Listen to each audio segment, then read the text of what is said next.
Sri ESL Narasimhan, Chief Minister of Andhra Pradesh, Sri N. Chandrababu Naidu, Union Ministers of Science and Technology and Earth Science, Dr. Harshvardhan, Union Minister of State for Science and Technology and Earth Sciences, Sri Y.S. Chaudhary, General President of the Indian Science Congress Association, Professor D. Narendra, Vice Chancellor of Sri Venkateshwar University, Professor A. Damodaran,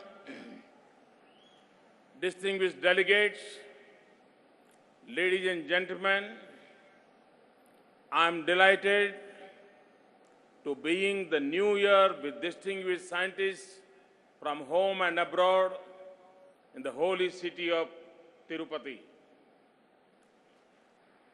I am happy to inaugurate this 104th session of the Indian Science Congress in the panoramic campus of this Venkateshwara University.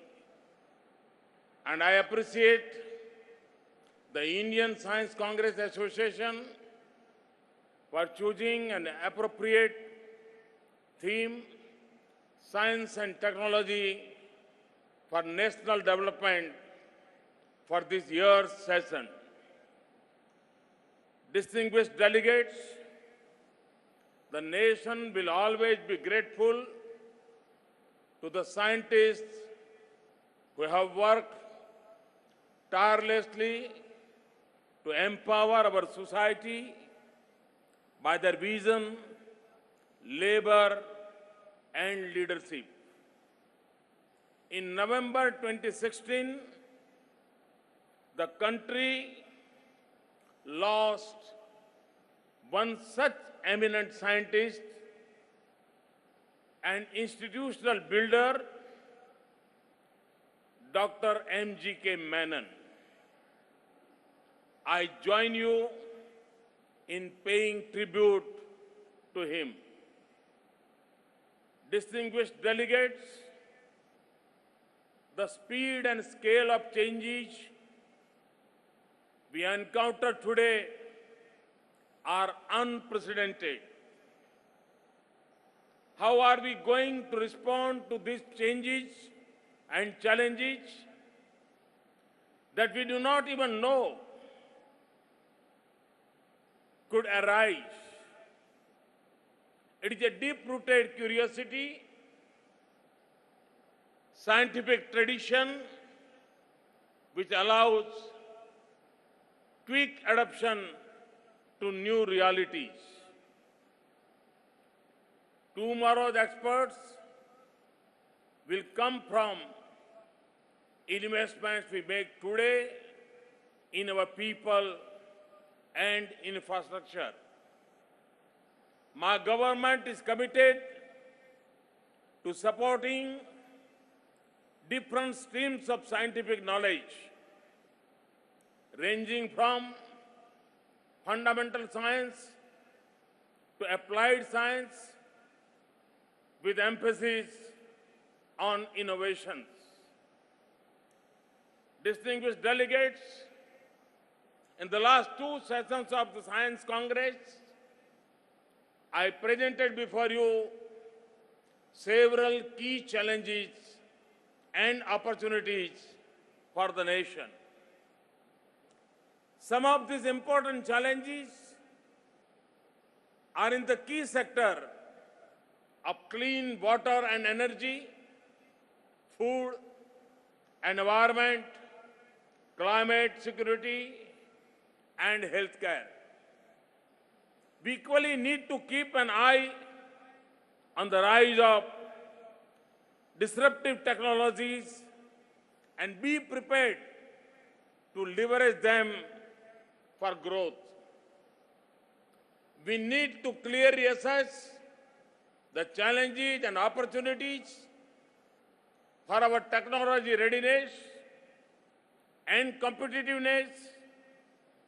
I have been told that the technology vision 2035 document released in last year's Science Congress is now developing into a detailed roadmap for 12 key technology sectors. Further, Niti Aayog is evolving a holistic science and technology vision for the country. One important area that needs to be addressed is the rapid global rise of cyber physical systems. This has the potential to pose unprecedented challenges and stresses to our demographic dividend. But we can trust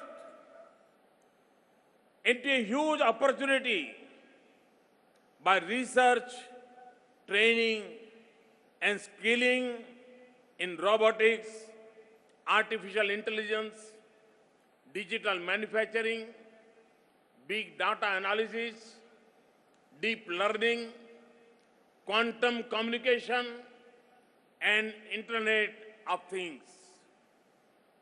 There is a need to develop and exploit these technologies in services and in manufacturing sectors, in agriculture, water, energy, traffic management, health environment, infrastructure and geo-information systems, security, financial systems, and in combating crime.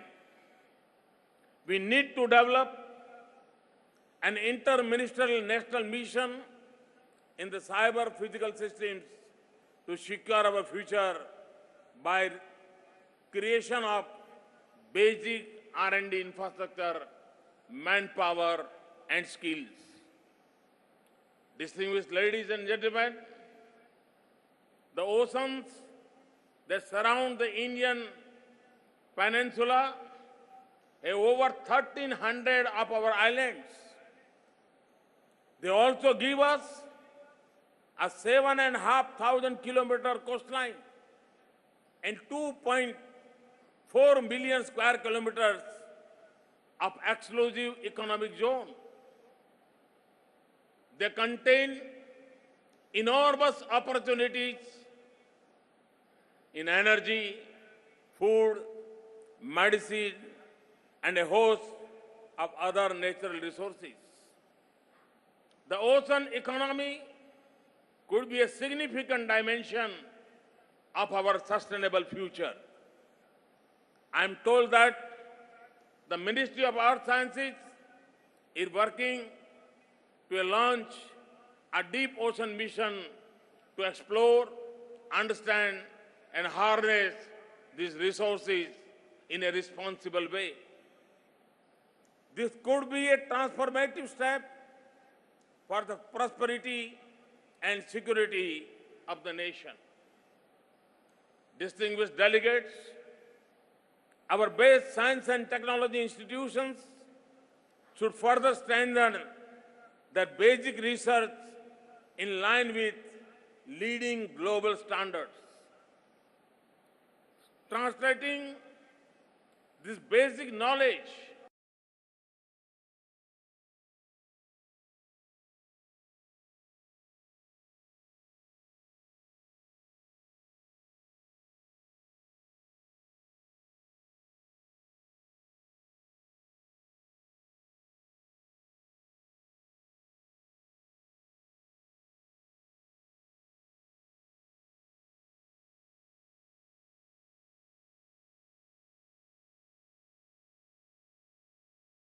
against the world average growth rate of about 4%.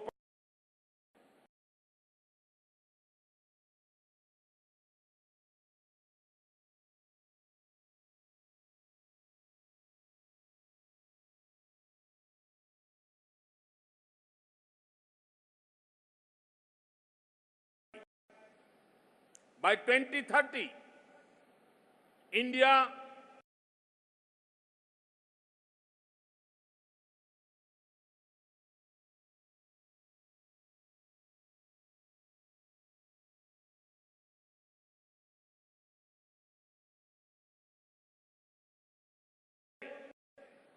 will achieve this goal. Distinguished delegates,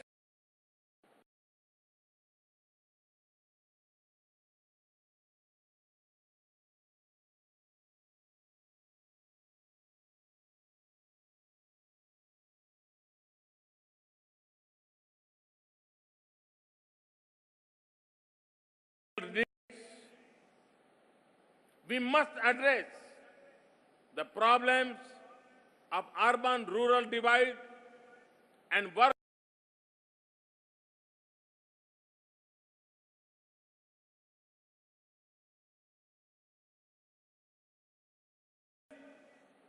There is a need for a new overarching structure that will coordinate with all the relevant stakeholders. Our ability to mount and execute large national missions requires effective partnership that integrate with a large stakeholders base. The effectiveness of these missions can be ensured only by getting out of our deep-rooted silos and adopting a collaborative approach which is essential to address our multifarious development challenges rapidly and effectively. Our ministries, our scientists, R&D institutions, industries, startups, universities, and IITs all should work together seamlessly.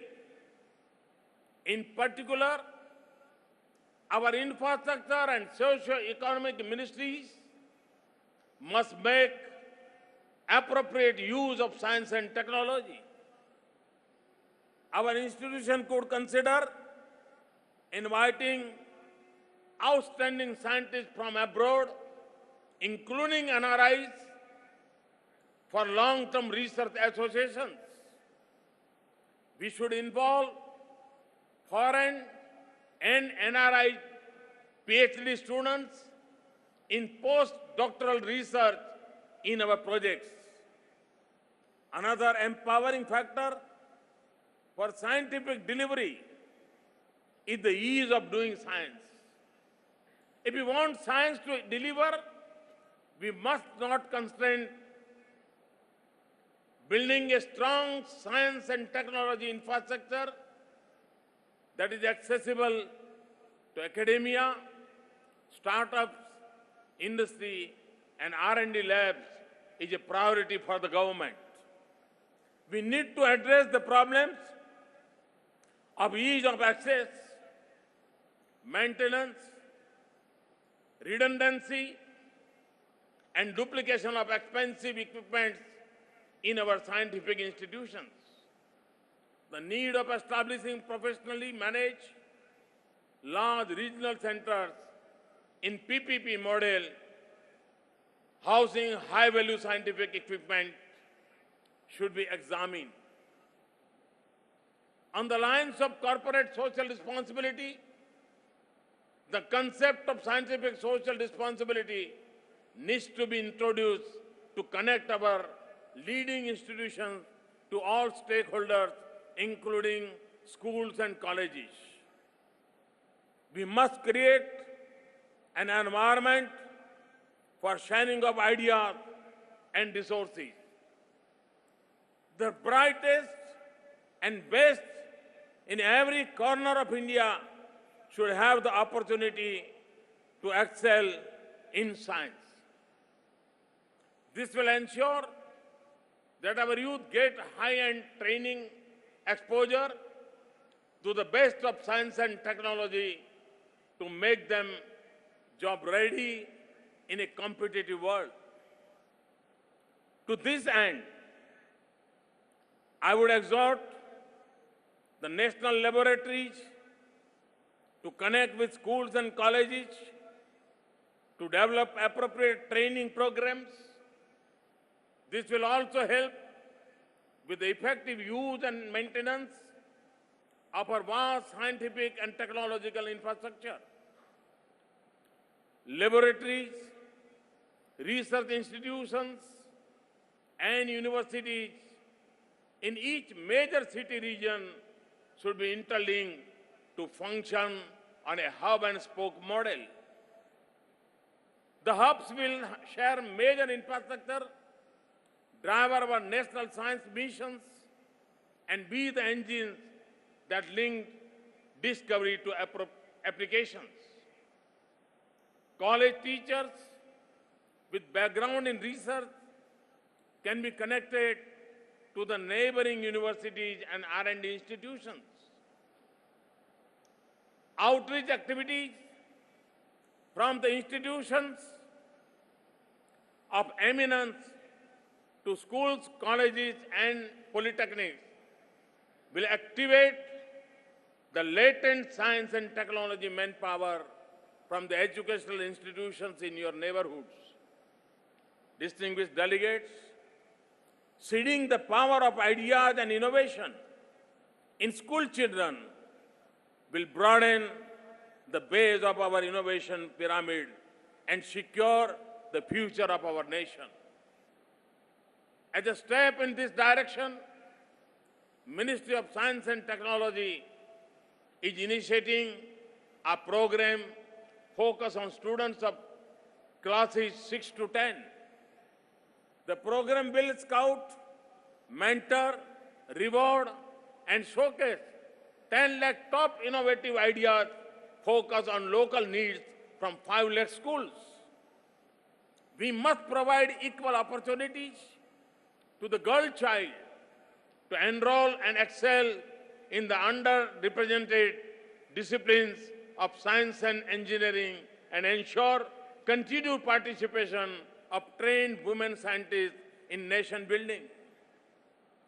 Distinguished delegates, for a large and diverse country like India, technology needs to span a wide range from advanced space, nuclear, and defense technologies to rural development needs in providing clean water, sanitation, renewable energy, community health, etc.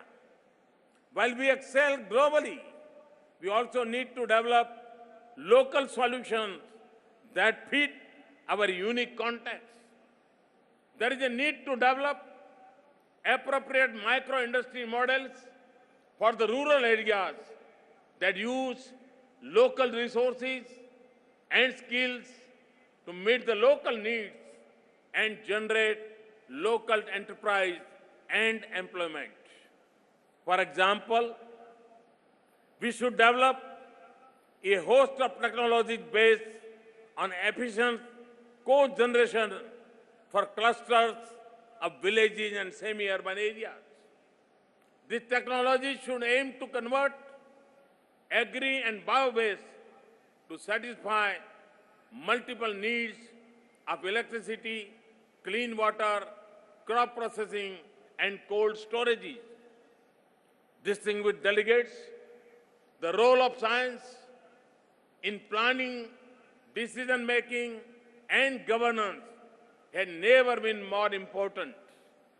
We need to develop and deploy geo-information systems to meet the development goals of our citizens, gram panchayats, districts, and states. A coordinated efforts by the Survey of India, ISRO, and the Ministry of Electronics and Information Technology can be a transformative. For sustainable development, we must take strong measures to focus on waste to wealth management in the critical areas of electronic waste, biomedical and plastic waste, and solid waste and wastewater solutions. We are scaling up R&D on clean carbon technologies, technologies for enhancement of energy efficiency, and increase and efficient use of renewable energy. Focus on environment and climate remains our priority to ensure sustainable development. Our strong scientific community can also effectively address our unique challenges. For example, can we find farmer-centric solutions to the problem of crop burning? Can we redesign our big kilns for reduced emissions and greater energy efficiency? Science and technology is a key factor in the Startup India program launched in January 2016. Two other strong initiatives are Atal Innovation Mission and Nidhi, the National Initiative for Development and Harnessing Innovations. This program focusing building an innovation-driven enterprise ecosystem. Further, public-private partnerships with CII, FICCI, and high-technology private companies are being pursued to strengthen the innovation ecosystem. Distinguished delegates, our scientists have contributed strongly to the strategic vision of the nation. The Indian space program has put India among the top space-faring nations. We have achieved a high degree of self-sufficiency in space technology, including launch vehicle development, payload and satellite building applications for development and the building of core competence and capacity. The defense, research and development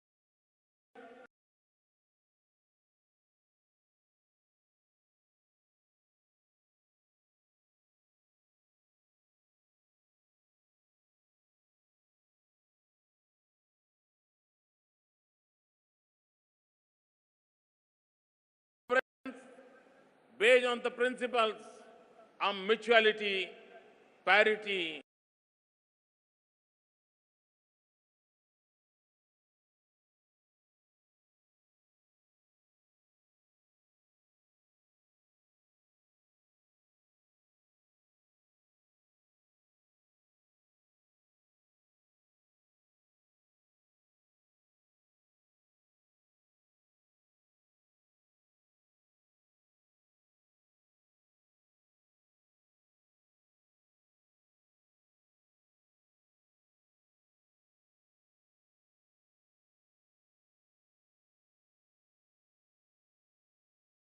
into Uttarakhand made with Indo-Belgian collaboration.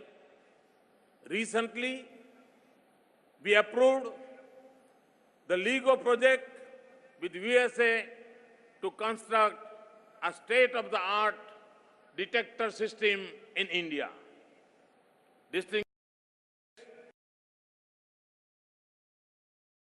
I wish to reiterate that the government remains committed to provide the best support to our scientists and scientific institutions. I'm sure that our scientists will scale up their efforts ranging from the quality of basic science to technology development to innovation. Let science and technology become a strong tool of inclusive development and betterment of the weakest and poorest segments of our society. Together, we will prevail to make a just, equitable, and prosperous nation. Jai Hind. Thank you.